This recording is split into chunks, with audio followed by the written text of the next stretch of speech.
नमस्कार दोस्तों, आज के इस सेशन में हम चर्चा करेंगे रेडियो एक्टिव विघटन नियम को लेकर। तो देखिए, ये जो नियम है ये रदरफोर्ड सोडी द्वारा दिया गया। दूसरा, जो इनके विघटन की जो प्रक्रिया है वो एक अनियमित प्रक्रिया होती है। रेडियो एक्टिव तत्वों के विघटन की प्रक्रिया अनियमित रूप से होती है।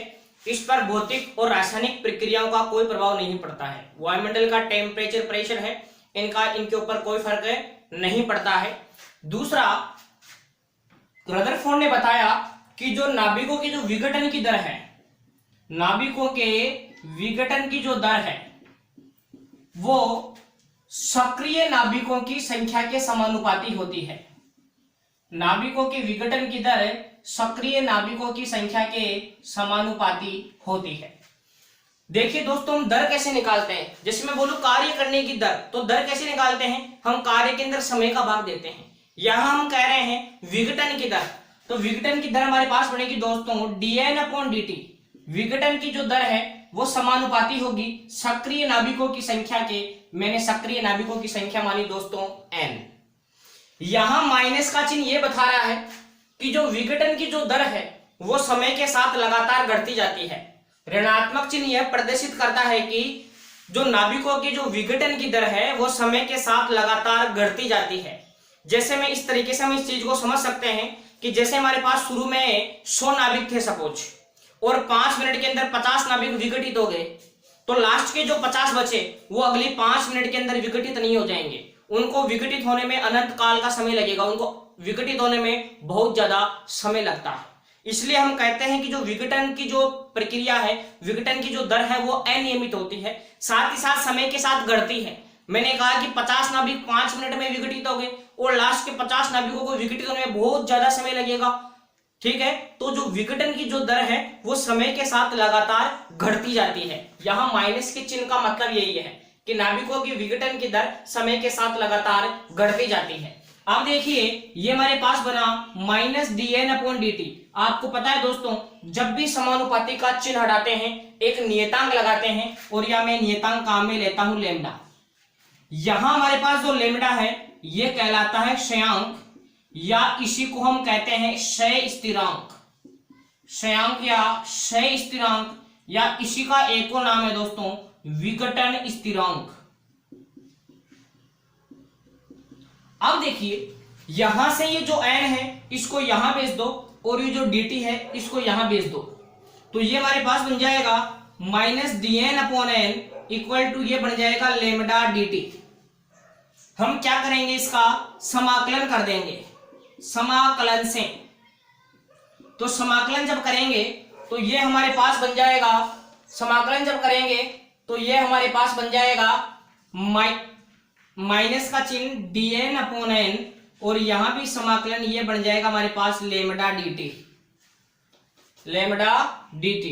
तो देखिए, जब हम इसका समाकलन करते हैं, एक समाकलन में एक फॉर्मूला चलता है कि जैसे अगर आपके पास 1/x dx हो तो इसका समाकलन बनता है log x। 1/x dx का समाकलन क्या बनेगा, log x। तो देखिए, ये हमारे पास बन जाएगा log n, माइनस का चिन्ह बाहर था, ये उसी तरीके का है 1/n dn। देखिए, इस चीज को मैं ऐसे लिख सकता हूं 1/n dn, और ये हमारे पास लेमडा नियतांक था, लेमडा को बाहर ले लो। नियतांक का ना समाकलन होता है ना अवकलन होता है। यहां से लेमडा को मैंने बाहर लिया, समाकलन के अंदर बचा हमारे पास केवल और केवल dt।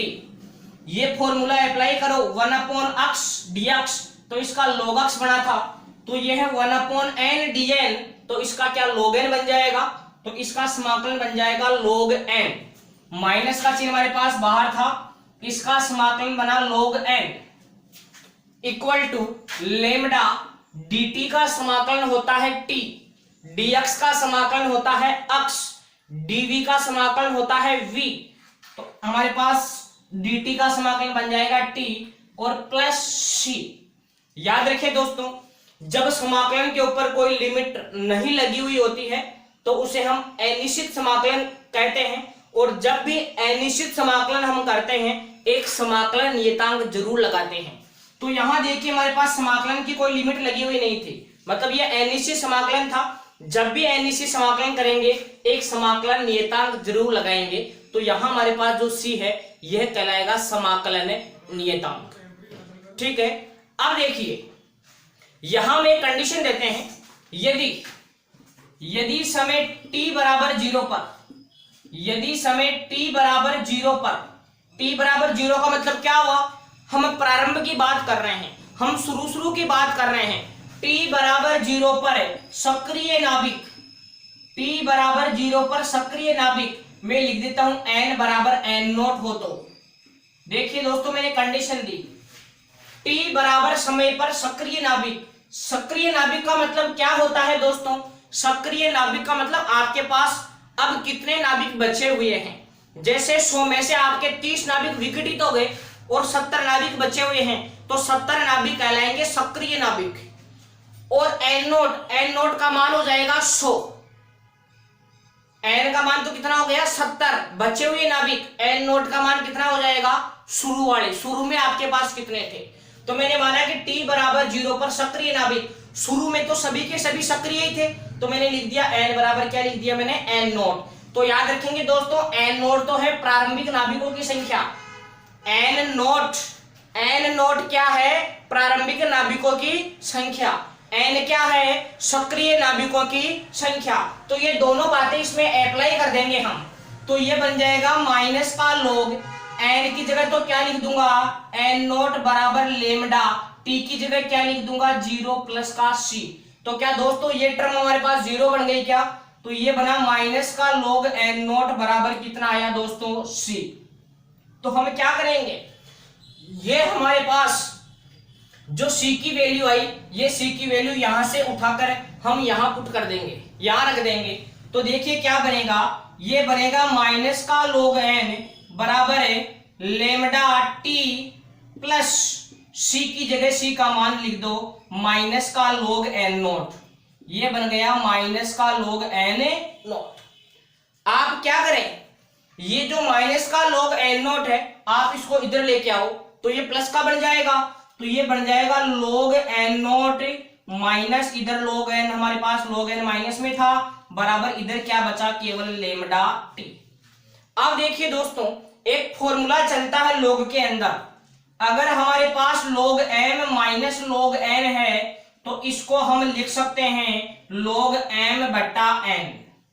ध्यान दें log में फॉर्मूला चलता है कि log m minus log n को कैसे लिखते हैं, log m minus log n को लिखते हैं log m बट्टा n। तो इसको हम लिख देंगे log n नोट बट्टा n। देखिए ये हमारे पास बढ़ गया log n नोट बट्टा n बराबर इधर हमारे पास आ रहा है सिंपली लेमडा टी, ये आ रहा है लेमडा टी। अब दोस्तों एंटी लॉग लेना सीखिए, एंटी लॉग लेने से एंटी लॉग से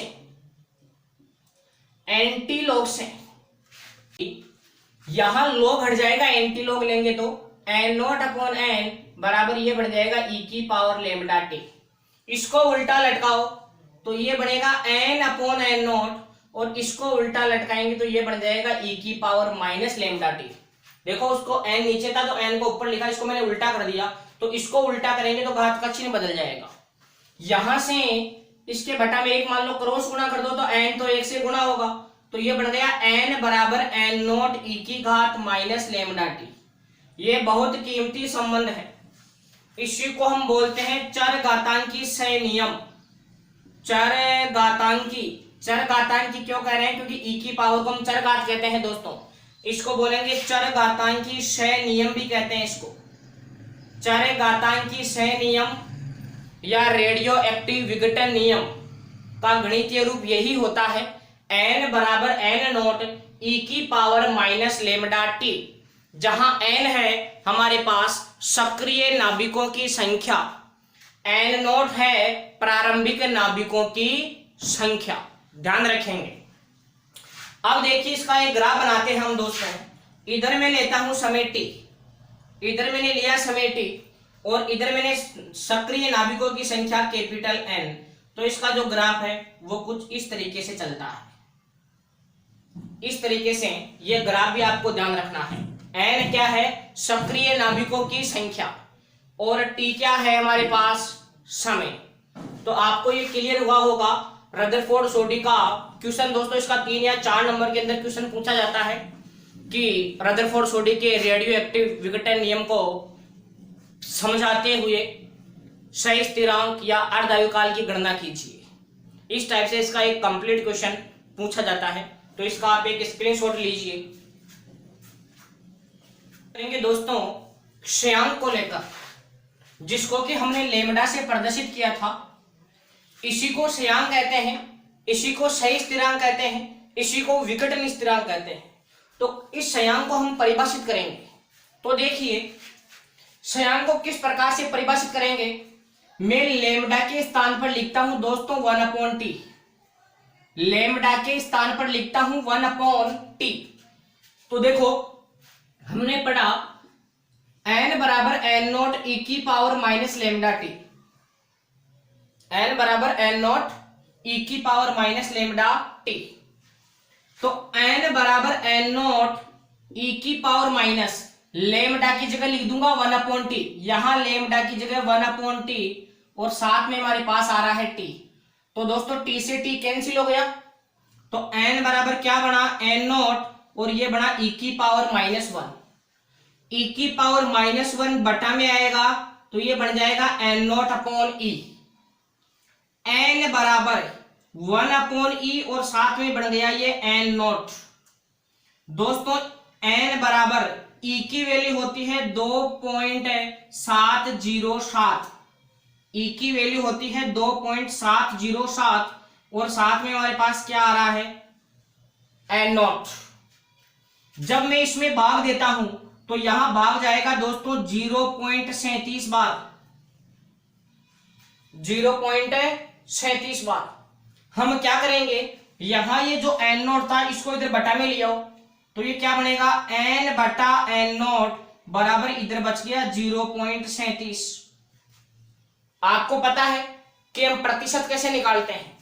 जैसे आप अपनी प्रतिशत कैसे निकालेंगे, आपके कितने नंबर आए बटा पेपर टोटल कितने अंकों का है, ऊपर तो आपने कितने अंक प्राप्त किए बटा में टोटल अंक और इंटू में 100 और साथ में प्रतिशत का चिन्ह लगा देते हैं। ये बात कुछ इसी तरीके की है कि आपके पास कितने नाभिक बचे बटा शुरू में कितने थे और इंटू 100। तो ध्यान दे, यहां देखिए n बटा n नॉट इंटू 100 करता हूं तो इधर से हमारे पास निकल के आता है 37%। कितना प्रतिशत, 37%। तो देखिए श्रेयांक की परिभाषा क्या हुई, श्रेयांक उस समय का व्युत्क्रम है 1/t है, श्रेयांक उस समय का व्युत्क्रम है जिस पर, श्रेयांक उस समय का व्युत्क्रम है जिस पर सक्रिय नाभिकों की संख्या प्रारंभिक नाभिकों की संख्या की 37% रह जाती है। उस समय के व्युत्क्रम को हम श्रेयांक कहते हैं। वापस ध्यान से सुने, श्रेयांक उस समय का व्युत्क्रम है जिस पर, श्रेयांक उस समय का व्युत्क्रम है जिस पर सक्रिय नाभिकों की संख्या प्रारंभिक नाभिकों की संख्या की 37% रह जाती है। तो ये भी आपको परिभाषा ध्यान रखनी है कि पूछा जा सकता है कि रेडियो एक्टिव विघटन में श्रेयांक को परिभाषित कीजिए, या सिंपल आपको लिख सकता है श्रेयांक को परिभाषित कीजिए। तो ध्यान रखना है। दूसरा, इसके अंदर एक टर्म और चलती है दोस्तों जिसको हम बोलते हैं अर्ध आयुकाल, हाफ टाइम पीरियड, अर्ध आयुकाल। अर्ध आयुकाल को मैं कैपिटल टी से परिभाषित करता हूं दोस्तों। अर्ध आयुकाल क्या होता है, ध्यान दो। अर्ध आयुकाल वह समय है जिस पर सक्रिय नाभिकों की संख्या प्रारंभिक नाभिकों की संख्या की आधी रह जाए। अर्ध आयुकाल वह समय है जिस पर सक्रिय नाभिकों की संख्या प्रारंभिक नाभिकों की संख्या की आधी रह जाती है। ठीक है, अब ध्यान दें, अर्ध आयुकाल, ये कैपिटल टी जो है यह है अर्ध आयुकाल। यहां हमारे पास कैपिटल टी है अर्ध आयुकाल। तो अर्ध आयुकाल वह समय है जिस पर सक्रिय नाभिकों की संख्या प्रारंभिक नाभिकों की संख्या की कितनी रह जाती है, आधी। देखिए, अर्ध आयुकाल वह समय है जिस पर सक्रिय नाभिकों की संख्या प्रारंभिक नाभिकों की संख्या की आधी रह जाती है। देखिए, हमने पढ़ा n बराबर n नॉट e की पावर माइनस लेमडा टी। तो n की जगह तो क्या लिखूंगा, n नॉट बटा 2, ये n नॉट e की power minus lambda, small t के स्थान पर क्या लिख दूंगा, कैपिटल T। तो n नॉट से n नॉट कटा दोस्तों, क्या बचा इधर, 1 बटा 2 बराबर इधर बचा e की पावर माइनस लेमडा टी। इसको उल्टा लटका दो तो 2 बटा 1 का मतलब 2 बन जाएगा। इसको उल्टा लटकाएंगे तो घात का चिन्ह बदल जाएगा। जो घात माइनस की थी वो घात हमारे पास किसकी हो गई, प्लस की। यहां माइनस का लेमडा टी तो यहां प्लस का लेमडा टी। अब देखिए दोस्तों, हम इसका लेते हैं एंटीलॉग, यहां से हम इसको हटाएंगे तो यहां ध्यान दो, इसको हम लिखेंगे log 2, ठीक है, बराबर एंटीलॉग ले रहे हैं हम यहां पर। तो एंटीलॉग लेंगे तो यहां से ई हमारे पास log ई बेस ई बना देगा, ये रिमूव हो जाएगा, यहां हमारे पास बन जाएगा simply lambda T. log 2 equal to हमारे पास बन जाएगा ये लेमडा टी, ठीक है। अब देखिए आप, यहां से जब log का कोई आधार नहीं होता है तो log का आधार माना जाता है e। या तो आप सिंपल log 2 लिख दो या log e बेस 2 लिख दो, एक ही बात है, उससे कोई फर्क नहीं पड़ता है। तो देखिए, ये log e base 2, log e base 2 जो है इसकी वैल्यू होती है हमारे पास 0.693। log e बेस 2 की वैल्यू हमारे पास होती है 0.693 अपॉन में भाग दे दूंगा लेमडा का, तो यहां हमारे पास बच जाएगा टी। तो ये आपको अर्धायुकाल का फॉर्मूला ध्यान रखना है। log e बेस 2 की वैल्यू कितनी होती है, log e बेस 2 की वैल्यू कितनी होती है 0.693 अपॉन टी, ठीक है। यहां तो ये अर्धायुकाल का फॉर्मूला आपको ध्यान रखेंगे दोस्तों, लेमडा बराबर 0.693 अपॉन टी। अब देखिए, तो log में एक प्रॉपर्टी चलती है कि अगर हमारे पास log, यदि log e बेस अक्स है, अगर मैं इसको 10 बेस में बदलना चाहता हूं तो मुझे 2.303 से गुणा करना पड़ेगा। ये भी एक प्रॉपर्टी आपको ध्यान रखनी है कि ई बेस को 10 बेस में कैसे बदलेंगे। यदि ई बेस को 10 बेस में बदलेंगे तो उसको हम किससे गुणा करेंगे, 2.303 से हम इसको गुणा करेंगे। अब देखिए इस संबंध को देखो, ई बेस पे था, ये वाली ये हमें एक तरीके से हमारे पास ये था, मैं इसको इसमें कन्वर्ट करूंगा तो क्या लिखूंगा 2.303 log 10 बेस, इसको लिख दूंगा 2 इक्वल टू, ये हमारे पास बन गया लेमडा टी, ठीक है। अब देखिए इधर है log 10 बेस 2 की वैल्यू कितनी होती है, तो log 10 बेस 2 की वैल्यू होती है 0.3010, 0.3010। तो इसकी जगह वैल्यू रखो 2.303 इंटू 0.3010 बराबर लेमडा टी। ये log 10 बेस 2 की वैल्यू रख दी मैंने 0.3010। तो इसको हम गुणा करेंगे तो ये हमारे पास रिजल्ट देगा वही 0.693 अपॉन लेमडा का भाग दे दूंगा तो ये हमारे पास निकल के आ जाएगा टी। तो ये अर्धायु का फॉर्मूला और ये भी अर्धायु का फॉर्मूला, दोनों सेम ही है। आप डायरेक्ट log e बेस 2 की वैल्यू ध्यान रख सकते हैं 0.693। ये मैंने इसलिए बताया कि ये कई जगह न्यूमेरिकल में काम में आएगा, कई जगह ये बात हमारे न्यूमेरिकल्स में काम में आएगी, इसलिए मैं आपको बता के चल रहा हूँ कि ई बेस अक्ष को tan बेस में कैसे कन्वर्ट करेंगे, 2.303 से गुणा करेंगे। यहां आपको एक टर्म और सीखनी है दोस्तों, माध्य आयु।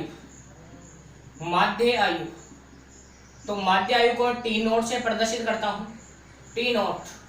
अब माध्य आयु क्या होती है, तो माध्य आयु का फॉर्मूला होता है दोस्तों सभी नाभिकों की आयु का योग बटा नाभिकों की कुल संख्या। माध्य आयु का फॉर्मूला चलेगा सभी नाभिकों की आयु, सभी नाभिकों की आयु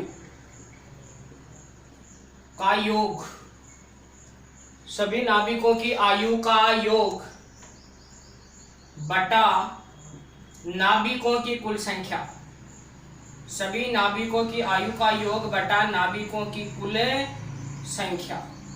यह आपको माध्य आयु का फॉर्मूला, और ये फॉर्मूला चलता है 1/λ। माध्य आयु का फॉर्मूला होता है टी नोट बराबर 1/λ, जबकि अर्ध आयु में ऊपर क्या आता है 0.693। माध्य आयु का तो सिंपल 1/λ, अर्ध आयु का फॉर्मूला आता है 0.693/λ। तो अर्ध आयु ज्यादा है या माध्य आयु ज्यादा है, तो आपको लग रहा होगा कि अर्ध आयु काल ज्यादा होता है।